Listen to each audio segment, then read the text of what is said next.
नमस्कार, स्वागत है आपका एबीपी गंगा में। मैं हूं आपके साथ प्राची पाराशर। तो देखिए, लखनऊ गोलीकांड का सीसीटीवी फुटेज भी सामने आ गया है, जिसमें एक शख्स घर के बाहर खड़े होकर फायरिंग करता नजर आ रहा है। आपको बता दें कि मोहनलालगंज से सांसद कौशल किशोर के बेटे आयुष को गोली मारी गई थी, जिसमें अब तक कई बड़े खुलासे हो चुके हैं। आयुष को गोली मारने वाला शख्स कोई और नहीं बल्कि आयुष का करीबी रिश्तेदार ही निकला। पकड़े गए आदर्श ने गोलीकांड का कबूलनामा भी किया है और जो बड़ा खुलासा हुआ है वो ये है कि आयुष ने खुद ही अपने ऊपर हमले की साजिश रची थी।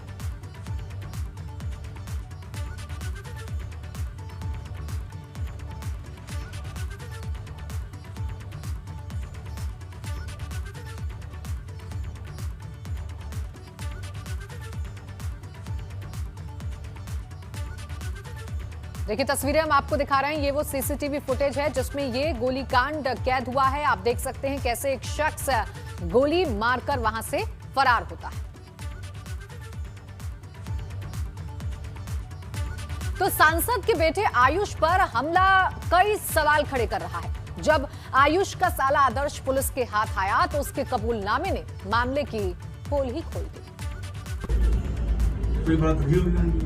तुमने सामने से गोली मारी है, पीछे मतलब बात ये थी कि वो किसी को बेवजह ऐसे ही फंसाना चाहते थे। किसको फंसाना चाहते थे? मैं इसके बारे में नहीं जानता किसको। देखो, आप मत झूठ ऐसे बोला था कि 4-5 लोग हैं। हाँ, मतलब ऐसे अभी लंगर बोले कि हाँ 4-5 लोग हैं, उनके ये दूंगा, अब कोई नहीं रोक सकता। सुनो, गोली तुमने कहाँ से मारी है? आगे से, पीछे से, किधर से? आगे से। आगे से मारी। आगे से कैसे मारोगे यार? आगे से ही मारी। इंट्री वुंड तो पीछे है उसमें, शरीर में। एग्जिट पॉइंट हो बैक हो गया, एग्जिट हो लेकिन क्यों तुम लोगों ने किया? किसको तुम लोगों को फंसाने का आइडिया? मुझे नहीं था कुछ। नहीं, ऐसा नहीं, सही बात बताओ। पूरी प्लानिंग हुई होगी ना, किसको फंसाना? मेरे साथ कुछ नहीं था। किसको फंसाने का मूड था, ये बताओ मुझे। ये तो वही जानता हूँ। वो वैसा बोले थे कि 4-5 लोग हैं। कौन लोग हैं वो? बता दो, नाम बता दो। उसमें संदिग्ध में कोई भी आ सकता है। कोई भी हो, अब जो मेरे नॉलेज में वो बता रहा हूँ। बताओ। किसको फंसाने का मूड मुझे? जैसे चंदन गुप्ता हो गए और मनीष जायसवाल और प्रदीप कुमार सिंह।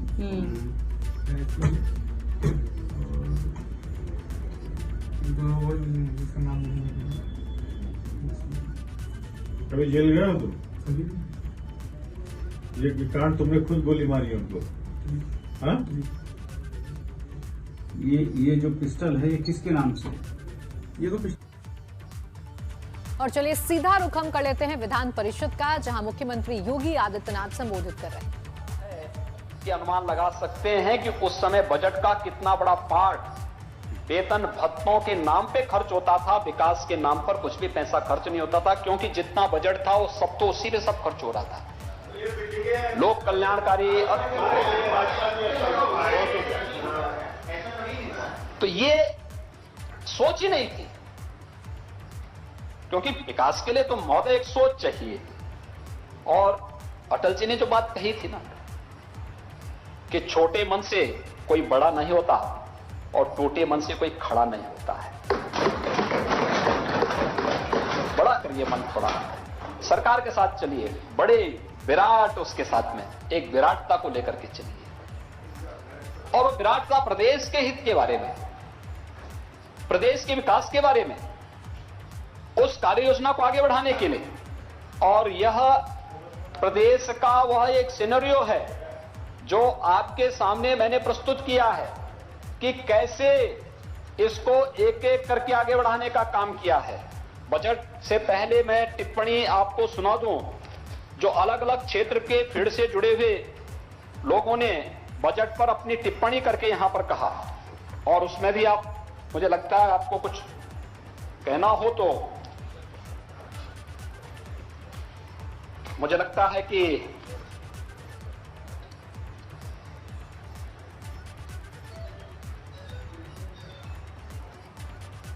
वोट से ज्यादा विकास पर जोर। नोट करिए, परंपरा से विपरीत चुनाव से पहले के आखिरी बजट में योगी सरकार ने लुभावनी घोषणाओं से परहेज करने का साहस दिखाया। वोट से ज्यादा विकास पर जोर दिया। इंफ्रास्ट्रक्चर, किसानों, प्रवासी श्रमिकों, कामगारों, महिलाओं व युवाओं के लिए योजनाओं के माध्यम से जो ऐलान किया है, यह प्रदेश का एक नया रोड मैप है। कौन कहते हैं? ये आपके पूर्व मुख्य सचिव आलोक रंजन जी का बयान है। बैठिए बैठिए।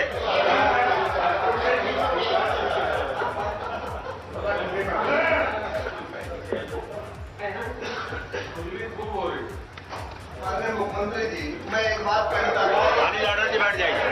लाठर जी बैठ जाइए। लाठर जी बैठ जाइए। माननीय उत्तम जी, लाठर जी बैठ जाइए।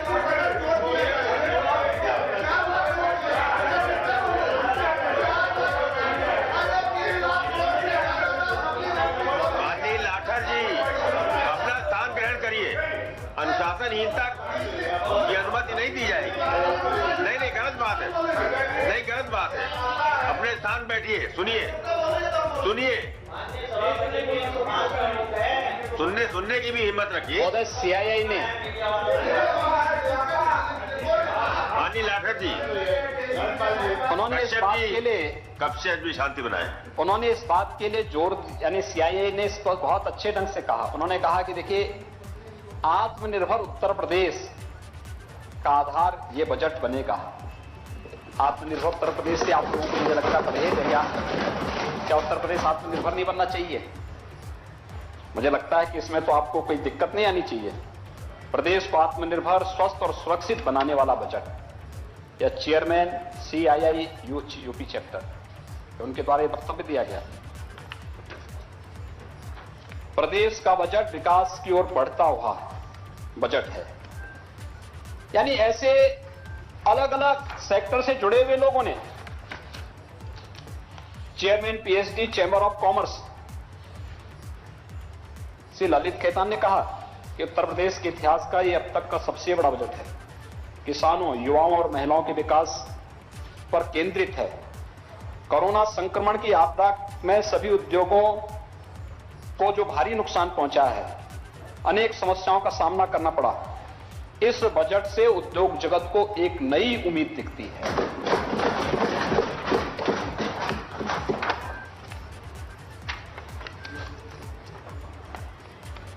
फिक्की फ्लो, महिलाओं व बच्चों में कुपोषण की समस्या के निदान के लिए शुरू की गई मुख्यमंत्री सूक्ष्म कुपोषण योजना मां और बच्चे दोनों की सेहत सुधारेगी। इसके अलावा मुख्यमंत्री कन्या सुमंगला योजना और मुख्यमंत्री सामूहिक विवाह योजना भी मील के पत्थर साबित होंगे। फिक्की फ्लो, ये लखनऊ ने। महोदय, इस प्रकार से समाज के उन तबकों ने जो वास्तव में किसी पार्टी या किसी राजनीतिक दल से नहीं, लेकिन निरपेक्ष भाव के साथ समाज के में बैठ करके चिंतन करते हैं और उस फील्ड अपने क्षेत्र के विशेषज्ञ हैं, उनके द्वारा भी एक सकारात्मक पहल इस दिशा में की गई और उसमें उन्होंने बहुत सकारात्मक रुख सरकार के इस बजट के साथ दिखाया है। महोदय, अगर उपलब्धियों की बात मैं करूं तो सबसे पहली उपलब्धि तो यह है कि उत्तर प्रदेश देश का पहला राज्य है जिसने पेपरलेस बजट प्रस्तुत किया। टेक्नोलॉजी से बढ़ते हुए कदम, टेक्नोलॉजी के साथ जुड़ते हुए हम लोगों ने न केवल बजट को, बल्कि बजट से पहले कैबिनेट की बैठक होती है तो कैबिनेट की बैठक को भी ई कैबिनेट के साथ जोड़ने का कार्य किया था। ई कैबिनेट की बैठक के बाद हम लोगों ने 22 फरवरी को बजट प्रस्तुत किया वित्त मंत्री जी ने, और पहली बार पेपरलेस बजट प्रदेश के अंदर प्रस्तुत हुआ है। ये प्रदेश के लिए एक नई उपलब्धि है और उपलब्धि इस बात को लेकर के कि ये टेक्नोलॉजी प्रत्येक नागरिक के जीवन में कितना परिवर्तन का कारक बन सकती है। मैं तो इस बात को मानता हूं, टेक्नोलॉजी अगर नहीं होती, कोरोना महामारी में हम लोग इतनी बड़ी आबादी के जीवन में परिवर्तन नहीं ला पाते, हम नहीं फेस कर पाते इस चुनौती को। लेकिन टेक्नोलॉजी ने हमें पग पग पर सपोर्ट किया और उसका परिणाम क्या रहा कि हर एक स्तर पर प्रदेश का यह बजट प्रदेश को एक नई ऊंचाइयां प्रदान करता रहा। और महोदय, जिसका परिणाम है कि आज प्रदेश के अंदर जो 2021 का हमारा बजट है, यह अभूतपूर्व वृद्धि के साथ प्रदेश के अंदर प्रस्तुत किया गया। आप मान सकते हैं इस बारे में कि बजट प्रस्तुत करते समय प्रदेश सरकार को अपने उन सभी योजनाओं के बारे में रखना पड़ता है, खासतौर पर आय और व्यय के हिसाब में एक संतुलन बनाए रखना पड़ता है। इनकम को बढ़ाने का कार्य किस रूप में सरकार ने किया? अगर हम प्रदेश सरकार के फिजूल खर्ची को नहीं रोकते, हम प्रदेश के अंदर इनकम को नहीं बढ़ाते, क्या यह संभव था कि प्रदेश इतने बड़े बजट के साथ प्रदेश की आकांक्षाओं की पूर्ति करने के इस बजट को हम क्या ला पाते? और क्या प्रदेश आज जिस रूप में एक आत्मनिर्भर उत्तर प्रदेश की तरफ बढ़ रहा है, क्या इसको किया जा सकता था? असंभव था। और महोदय, इसीलिए हम लोगों ने इस पर विशेष ध्यान दिया। जो राजस्व प्राप्ति की स्थिति है महोदय, 2016-17 में वाणिज्य कर से उस समय वैट था, जीएसटी नहीं था। उस समय प्रदेश के अंदर 16-17 में 51,882.88 करोड़ का लक्ष्य था।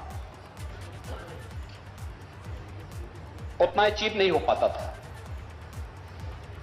2017 में, जुलाई 2017 में जीएसटी लागू हुआ। स्वाभाविक रूप से उसमें समय समय पे परिवर्तन भी होता गया।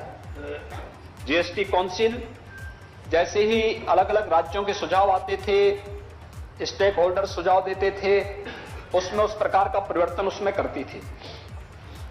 लेकिन हमने इसी प्रदेश के अंदर अपने वाणिज्य कर में भी व्यापक वृद्धि की, बिना किसी अन्य कर को लगाए हुए, बिना कोई कर प्रदेश की जनता पे थोपे हुए।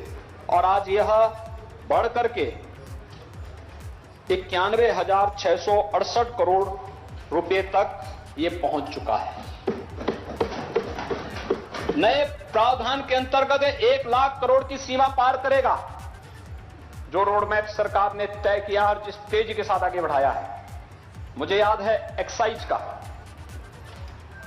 16-17 में एक्साइज ड्यूटी प्रदेश के अंदर कुल 14,000 करोड़ रुपए की भी नहीं मिल पाती थी, और महोदय यही 20-21 में 35,000 करोड़ रुपए तक मिलने लगी। इनकम आई है। स्टैंप एंड रजिस्ट्रेशन 16-17 में 11,564 करोड़ रुपए, और यही प्रदेश के अंदर 23,000 करोड़ रुपए की सीमा को भी पार कर गया। ये इनकम प्रदेश के अंदर बढ़ी है। परिवहन का 5,148 करोड़ रुपए से बढ़ करके 12,515 करोड़ की सीमा पार करता है। भूतत्व और खनिकर्म यानी माइनिंग में 1,548 करोड़, ये 16-17 में।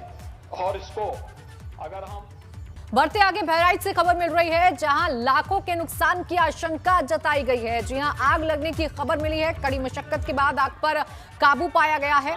तस्वीरें भी हम आपको दिखा रहे हैं। कड़ी मशक्कत के बाद इस आग पर काबू पाया गया है। तस्वीरें आप देखिए, ऊंची ऊंची उठते लपटें आपको इस बात की जानकारी दे रही होंगी कि आग कितनी भयानक है। लाखों रुपए के नुकसान की आशंका जताई जा रही है। उधर ना जाए तो ने को हल्का लाग जी जान था, अतरी दूर से यहाँ चला गया था।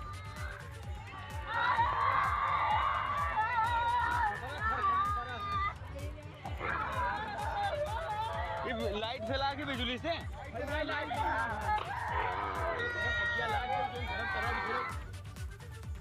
हाथरस कांड के मुख्य आरोपी के साथ ही अब उसका परिवार भी गायब हो चुका है। श्रावस्ती के रहने वाले गौरव शर्मा के घर पर ताला लटक रहा है। पुलिस टीमें लगातार गौरव और उससे संबंधित लोगों की तलाश कर रही है। हाथरस कांड का मुख्य आरोपी जिले के पंचपीर इलाके का रहने वाला है। बताया जा रहा है कि जिले में भी गौरव के खिलाफ 2018 में एक छेड़खानी का केस दर्ज हो चुका है। जेल से छूटने के बाद गौरव अपनी मौसी के घर हाथरस में रहता था, जहां उसने एक और खौफनाक वारदात को अंजाम दिया है। झांसी में एक परिवार की दबंगई देखने को मिली। किसी बात को लेकर हुए पड़ोसी से विवाद के बाद दबंग परिवार ने पड़ोसी के पूरे परिवार को पीटा। दबंगों के हमले में पीड़ित परिवार की महिलाएं और बच्चे भी घायल हुए हैं। मारपीट का सामने आए वीडियो में भी दबंग परिवार के लोग पड़ोसी को पीटते नजर आ रहे हैं। इतना ही नहीं, घर के अंदर से भी लोगों को बाहर खींचने की तस्वीरें कैमरे में कैद हो गई हैं। मामले की जानकारी के बाद पुलिस ने दोनों पक्षों को थाने पर बुलाया है। ये तस्वीरें झांसी के नवाबाद थाना क्षेत्र के बंशीनगर इलाके की बताई जा रही है। ये तस्वीरें आपके सामने हैं। इन तस्वीरों में आप देख सकते हैं कि कैसे एक दबंग परिवार अपने पड़ोसी को पीट रहा है।